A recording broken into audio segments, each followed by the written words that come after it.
Bonjour, bonsoir, chers abonnés d'Héros dans la foi TV, nos fidèles téléspectateurs, les gens qui ont vraiment cet amour-là de nous suivre et de recevoir les enseignements pour être éclairés et illuminés. Aujourd'hui, nous venons avec une préoccupation majeure qui bouleverse le monde ces derniers temps. Le problème du vaccin de Covid-19. Les gens nous appellent de partout pour chercher à savoir si ce vaccin est la marque de la bête que les gouvernements mondiaux sont en train d'imposer à la population mondiale. Et pour les autres, si tel est le cas, allons-nous recevoir ces vaccins ou faut-il rejeter ou refuser catégoriquement de recevoir ces vaccins? Nous tous, nous sommes branchés. Nous suivons partout dans des réseaux sociaux des scientifiques qui se contredisent entre eux. Les uns prônent pour que les gens reçoivent les vaccins pour essayer d'éradiquer la maladie. Mais pour d'autres, ils disent que le vaccin ne guérit pas totalement. Donc tu peux recevoir le vaccin et tu peux encore être contaminé à nouveau. Ça n'éradique pas la maladie. Et pour d'autres scientifiques encore, il ne faut pas recevoir ce vaccin parce que ce vaccin est conçu avec des nanoparticules qui déforment le code génétique des gens. Mais des fois maintenant, nous ne savons plus sur quel pied danser. Nous ne savons plus qui faut-il croire, qui dit vrai, qui ne dit pas vrai. C'est ça notre préoccupation de ce soir. Alors, à la lumière de la parole de Dieu, nous voulons essayer d'éclairer nos chers abonnés. Et cette vidéo, je vous en supplie, partagez-la au maximum pour que ça puisse éclairer l'opinion publique. Dire que le vaccin Covid, c'est la marque de la bête qu'on est en train d'imposer à la population mondiale, conformément aux Écritures, dans Apocalypse chapitre 13, comme la marque 666, c'est faux. Nous allons lire les textes d'Apocalypse chapitre 13. Je prends seulement le verset 14, je descends jusqu'au verset 18 pour gagner le temps.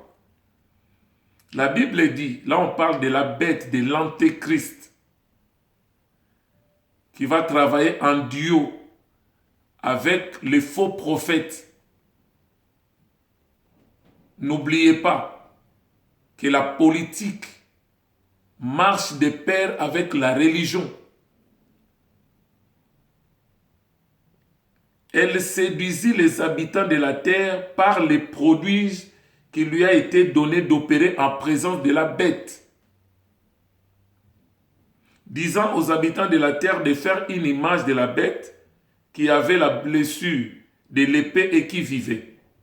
Il lui fit donner d'animer l'image de la bête afin que l'image de la bête parlât, et qu'elle fit que tous ceux qui n'adorent pas l'image de la bête fissent tuer. Or ici, ça n'a rien à voir avec les vaccins de Covid. Ici, c'est pendant la période de la tribulation, de la grande tribulation. C'est pourquoi il est important aux lecteurs de la Bible, aux enfants de Dieu, aux croyants, de connaître la chronologie des événements bibliques. Parce qu'il n'y a pas des événements nouveaux sur la terre que la Bible n'a pas mentionné. Tout est écrit. Depuis la création du monde jusqu'à la fin du monde, la Bible a tout détaillé. Mais il y a des gens qui confondent des dispensations. Aussi longtemps que l'épouse du Seigneur est encore sur la terre et que le Saint-Esprit est en train de faire le travail de la préparation de l'épouse pour qu'elle aille à la rencontre de son époux dans les airs. On n'est pas encore dans la dernière semaine de la prophétie de 70 semaines de Daniel, la période de 7 ans qui sera divisée en 2 parties, 3 ans et demi de la tribulation et 3 ans et demi de la grande tribulation. Mais l'épouse du Seigneur ne passera pas dans cette période de la tribulation, de la grande tribulation. Mais ce qui est vrai, avant l'enlèvement de l'épouse ou de l'église du Seigneur, l'église doit connaître les douleurs de l'enfantement. C'est comme nous allons dans le naturel, avant qu'une femme accouche, elle manifeste les douleurs de l'enfantement. Et les douleurs de l'enfantement là, ce n'est pas la tribulation ou la période de la tribulation, non. Ici, on nous parle de la marque de la bête, que l'antéchrist, l'homme impie, l'homme du péché, celui qui sortira du Moyen-Orient, celui qui fera son apparition, comme l'apôtre Paul nous dit. On va prendre 2 Thessaloniciens, chapitre 2, pour essayer de comprendre ce que je suis en train de dire. L'apôtre Paul dit ceci. Pour ce qui concerne l'avènement de notre Seigneur Jésus-Christ et notre union avec lui, ça c'est par rapport à l'enlèvement, nous vous prions, frères, de ne pas vous laisser facilement ébranler dans votre bon sens. Parce qu'aujourd'hui, beaucoup de gens sont ébranlés par rapport à cet événement de Covid-19, par rapport aux faux enseignements qui circulent sur des réseaux sociaux, comme quoi les vaccins de Covid-19, c'est la marque de la bête que les gouvernements mondiaux sont en train d'imposer à la population mondiale. Non, ça c'est faux. Il dit de ne pas vous laisser troubler, soit par quelque inspiration, soit par quelques paroles, ou par quelques lettres, comme dirait venir de nous, comme si le jour du Seigneur était déjà là. Donc le jour du Seigneur n'est pas encore là. Que personne ne vous séduise d'aucune manière, car il faut que l'apostasie soit arrivée auparavant et qu'on ait vu l'homme du péché. Or, l'homme du péché ici, c'est l'antéchrist. Dans Apocalypse 13, il est représenté par la première bête qui avait reçu la blessure mortelle. Maintenant, il travaille en connivence avec la deuxième bête, qui est comme une autorité religieuse. L'antéchrist, il est l'autorité politique. N'oubliez pas que la politique marche de pair avec la religion. Quand bien même ici, dans notre constitution ici en France, on nous parle de la loi 1905, loi 1901, la séparation de l'Église avec l'État. Mais en réalité, l'Église et l'État ne forment qu'un seul. Elles sont unies, c'est comme deux jumelles. Elles travaillent en connivence. Il dit, il faut que l'apostasie, l'abandon de la foi, vienne premièrement avant de voir l'apparition de l'homme impie. Or, l'homme impie fera son apparition quand l'épouse du Seigneur, l'église du Seigneur, ira en l'enlèvement. C'est là où il fera son apparition. Et la Bible dit, l'apparition de l'homme impie se fera par la puissance du dragon, c'est-à-dire par la puissance de Satan. Et c'est lui qui aura les derniers mots sur la terre. Et si vous voulez voir la préfiguration de la manière dont l'Antéchrist va s'imposer dans le monde et imposer sa marque, et la marque sera obligatoire, celui qui refusera la marque sera tué. Si vous allez dans Daniel au chapitre 3, vous prenez le verset 3 jusqu'au verset 22. On nous parle du roi Nebuchadnezzar qui avait fait une image, une statue représentant son image. Maintenant, quand on a érigé la statue, maintenant, on devrait préparer le peuple pour adorer l'image de la statue. Or, en adorant l'image de la statue, on est en train d'adorer les rois. Or, derrière ces rois, il y a Satan qui règne. Donc, on adore Satan. Maintenant, il y avait des gens qui devraient préparer le peuple pour adorer l'image.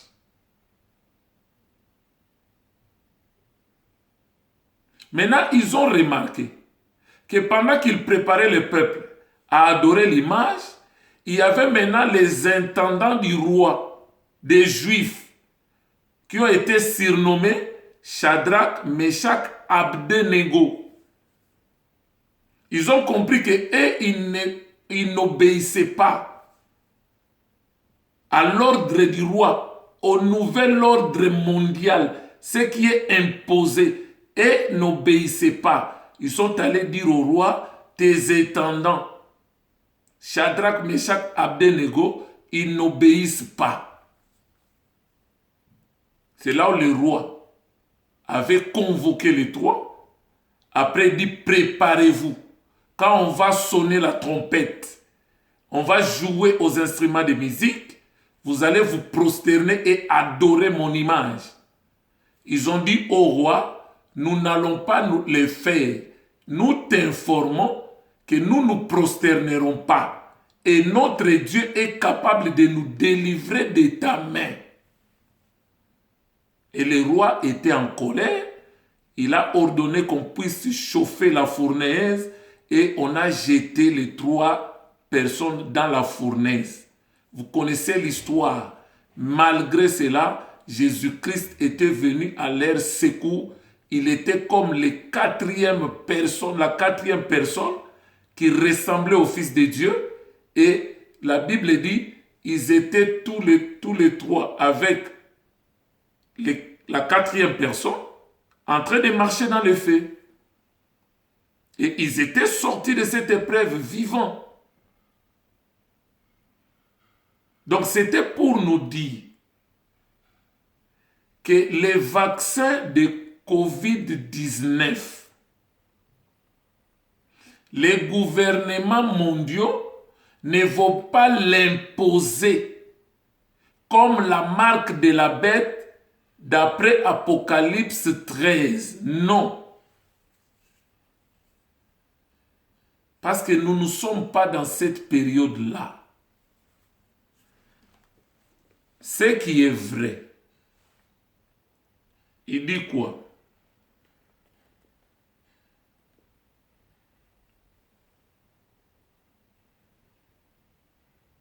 Il faut que l'apostasie soit arrivée. Auparavant, l'abandon de la foi. et qu'on ait vu l'homme du péché, fils de la perdition, l'adversaire qui s'élève au-dessus de tout ce qu'on adore et de tout ce qu'on appelle Dieu, jusqu'à s'asseoir dans les temples de Dieu. Les temples de Dieu ici, ça c'est le troisième temple que l'Antéchrist va aider les Juifs à reconstruire. Or, si vous allez à Jérusalem, il n'y a pas encore le troisième temple. Si vous prenez Daniel chapitre 9, le verset 27, la Bible dit, l'homme impie, l'Antéchrist, fera une solide alliance avec plusieurs, avec des Juifs, pour une semaine. Et les une semaine correspond à 7 ans. Parce que la Bible dit dans Ézéchiel, je crois, chapitre 4, le verset 3 à 5, les jours de leur iniquité est égal au nombre des années de leur iniquité. Donc, une semaine à 7 jours, et 7 jours qui équivaut 7 ans. Donc, la première moitié de 7 ans et demi, l'Antéchrist va montrer coopératif vis-à-vis des habitants de la terre, parce que tous vont acclamer. C'est là où la Bible dit, les habitants de la terre vont dire, qui est semblable à la bête, qui peut combattre contre elle. Il va recevoir l'acclamation du peuple. Mais la Bible dit, au milieu de la semaine, il va rompre l'alliance avec Israël, avec les Juifs. Parce que les Juifs vont lui refuser l'accès dans le troisième temple. C'est là où la Bible dit dans Matthieu 24, lorsque vous verrez l'abomination de la désolation qu'a parlé le prophète Daniel établi dans les lieux saints, là, Jésus parlait aux Juifs à partir du verset 15 de Matthieu 24.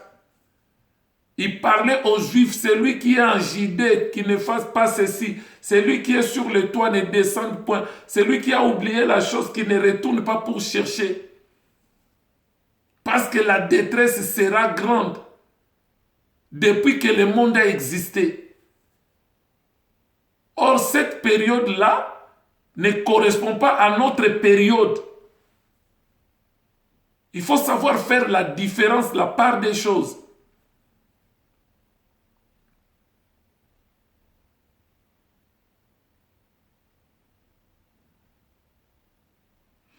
Pendant la tribulation, la marque de la bête sera imposée. C'est là où la Bible dit, personne ne pourra ni acheter ni vendre s'il n'a pas la marque de la bête. Donc, pour faire des courses, vous devez avoir la marque. Pour faire le commerce, vous devez avoir la marque. Donc, ça sera imposé. Et celui qui refuse sera mis à mort. Mais malgré cela, vous allez voir dans Apocalypse, je crois chapitre 9, on nous parle d'une foule innombrable des hommes et de la femme qui venaient de la grande tribulation. Ils ont été mis à mort parce qu'ils ont refusé de prendre la marque de la bête. Mais à notre période, on n'est pas encore dans la grande tribulation, mais on est dans les préparatifs. De la même manière, dans Daniel chapitre 3, il y a eu des hommes qui préparaient le peuple pour adorer l'image de la statue du roi Nebuchadnezzar.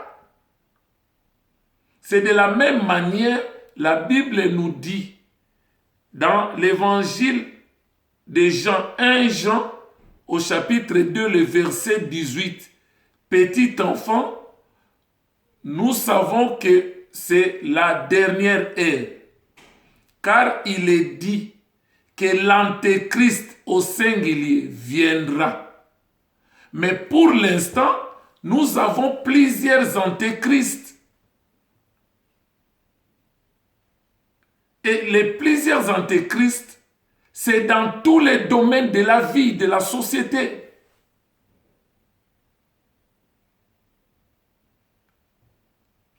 Quand nous regardons nos autorités, nos gouvernants, en réalité, ce n'est pas eux qui décident. Il y a des lobbies, il y a des mains noires qui décident et ils ne font qu'appliquer ce qu'on leur dicte, on leur commande. Des fois, si on ne comprend pas ces choses, on est là, on condamne directement. Mais eux n'ont pas les derniers mots. Quand tu essaies de s'opposer, on t'élimine. Ils sont dictés. La Bible dit ceci. Dans 1 Jean chapitre 5, le verset 19, le monde entier est sous la puissance du malin. Or, le malin, c'est le diable. Donc, le monde entier est sous la puissance de Satan. Quand vous prenez 2 Corinthiens, chapitre 4, le verset 4, on nous parle de Satan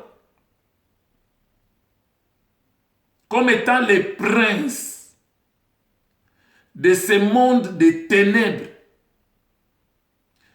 Éphésiens 2, le verset 2, on l'appelle le prince de la puissance de l'air. Or, quand on prend les virus, pour que les virus affectent la population mondiale, on utilise les airs.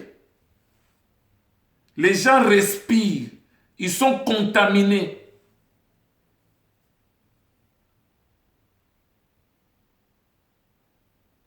Dans Jean chapitre 12, le verset 31, on l'appelle les princes de ce monde.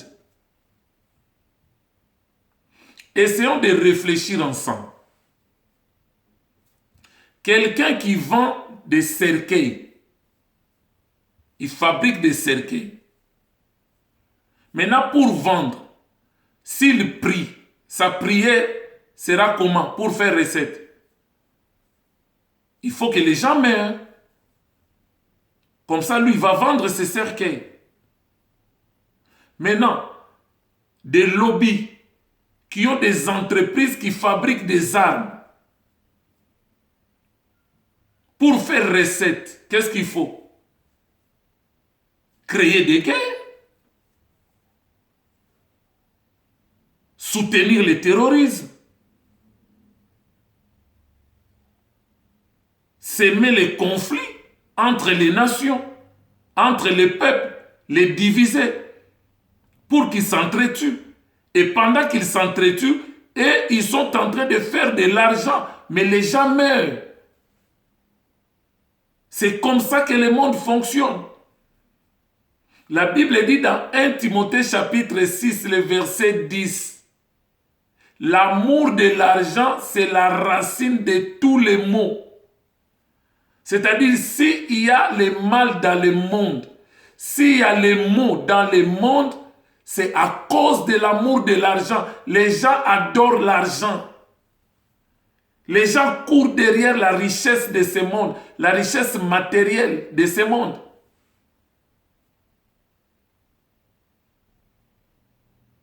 C'est là où la Bible nous met en garde contre l'amour de l'argent. La Bible dit que quelques-uns en étant possédés, ils se sont éloignés loin de la foi. Et ils se sont eux-mêmes jetés dans bien des tourments. C'est pourquoi la Bible dit, c'est lui qui cherche à s'enrichir. Il court dans un terrain miné. Et tu vas voir, il y a des serviteurs de Dieu qui courent derrière l'argent, qui courent derrière la popularité, qui courent derrière la richesse de ce monde. Ils sont prêts à vendre Jésus pour avoir de l'argent. Si tu meurs, tu vas en faire quoi? La Bible dit au verset 7 de 1 Timothée 6, il est évident que quand nous sommes venus dans ce monde, nous n'avons rien apporté. Et quand nous mourrons, nous n'amènerons rien. À quoi nous sert tout ça? Maintenant, la société qui fabrique des médicaments, des sociétés pharmaceutiques, des laboratoires, pour faire de l'argent, qu'est-ce qu'il faut? Ils créent des virus. Ils les répandent dans les airs. Les gens respirent, les gens tombent malades. Et ça leur permet de vendre leurs médicaments. C'est comme ça que le monde fonctionne. On a créé Ebola, ça détruit l'Afrique, en particulier les RDC. Ils ont créé le virus de sida, ça détruit des vies. Ce sont des génocides. Mais ces gens-là sont libres, ils circulent librement, ils vivent librement. Covid, c'est fabriqué, c'est créé.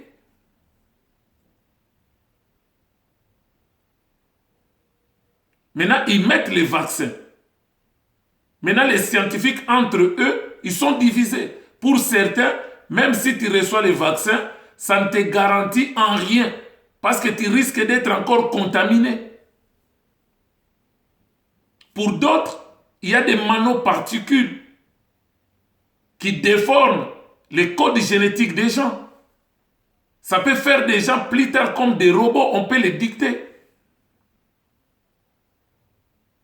Maintenant, les gens se posent des questions. Est-ce que les vaccins de Covid, c'est la marque de la bête? Je vous réponds catégoriquement non. Parce que la marque de la bête, d'abord, elle est spirituelle. Ce que vous devez comprendre, ceux qui sont en Christ, ils ont la marque de Christ.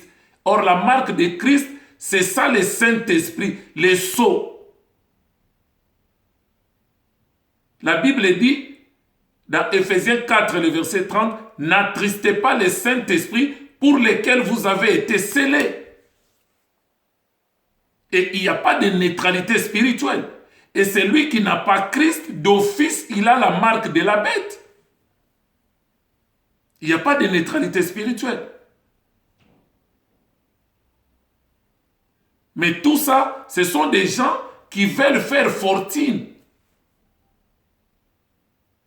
Et les gens qui préparent la population mondiale pour accueillir et adorer l'Antéchrist, ce sont des satanistes. Vous le savez bien. C'est eux qui dirigent le monde. C'est eux qui gèrent le monde. Parce que le monde entier est sous la puissance du malin.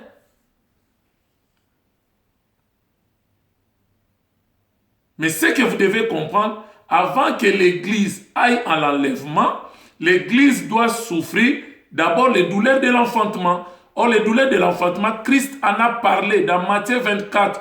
Quand vous prenez à partir du verset 4 jusqu'au verset 14, il dit quoi?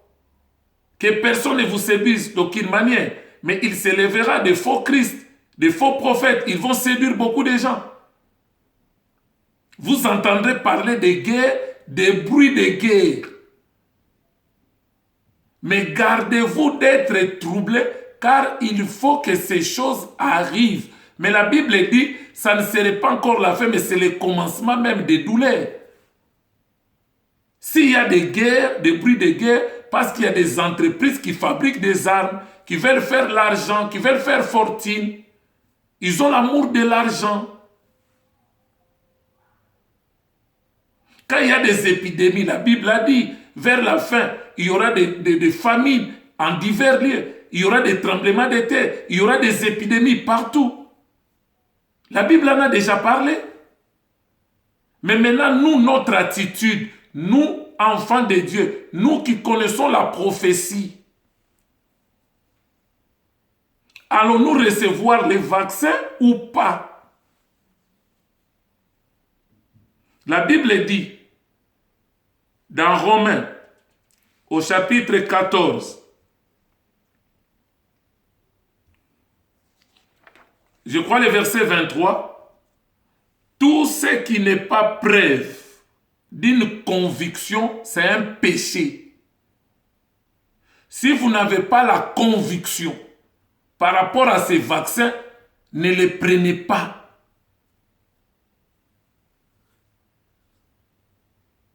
Celui qui a la conviction,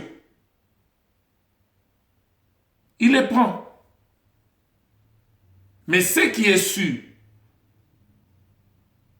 au stade où nous sommes, dans la dispensation où nous sommes, l'État ne doit pas obliger les gens à prendre ces vaccins-là sous peine de mort. Non. Là, ça sera après l'enlèvement de l'Église, quand l'Antéchrist, qui sera l'autorité, le dictateur mondial va s'imposer. Là, si tu refuses d'avoir la marque de la bête, on te tue. Mais ce n'est pas le cas comme aujourd'hui. Mais ce que le gouvernement peut faire, parce que eux, ils reçoivent aussi les ordres de la main noire qui gouverne le monde, qui ont des inspirations sataniques pour pousser les gens à prendre les vaccins et permettre aux laboratoires, aux entreprises pharmaceutiques de faire fortune. On va obliger les gens à recevoir ces vaccins. De quelle manière? L'État va dire, si vous voulez voyager, vous devez avoir la preuve que vous avez reçu les vaccins. Si vous voulez travailler dans le domaine, par exemple, médical, dans les hôpitaux, on vous dit, vous devez avoir les vaccins. S'occuper des vieillards dans des maisons de retraite, vous devez avoir les vaccins. C'est-à-dire, vous protéger pour protéger les autres. Pour avoir droit à des allocations, vous devez fournir des preuves comme quoi vous avez été vacciné. Donc, ça sera une manière de contraindre les gens pour recevoir ces vaccins.